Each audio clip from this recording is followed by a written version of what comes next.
এই ফেমাস হওয়ার আগে তো অনেক মানে খ্যাতির বিড়ম্বনাও আছে। এর আগ পর্যন্ত আমি বই কেনার জন্য একটা একটা করে অংশ জমাতাম। অনেক সময় এমন হয়েছে যে একটা জায়গায় যেতে হবে, ভাড়াটাকে সেভ করেছি বই কেনার জন্য, হেঁটে হেঁটে গিয়েছে।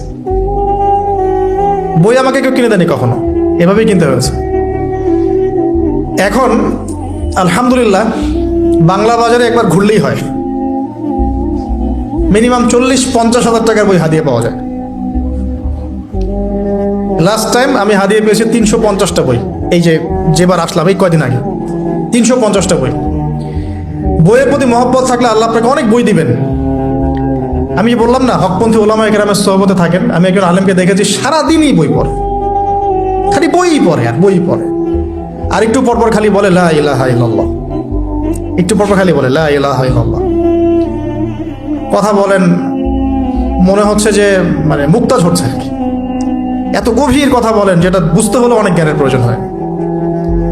যেই আসছেন তাকে সময় দিচ্ছেন, হাসছেন, হাসি মুখে কথা বলছেন।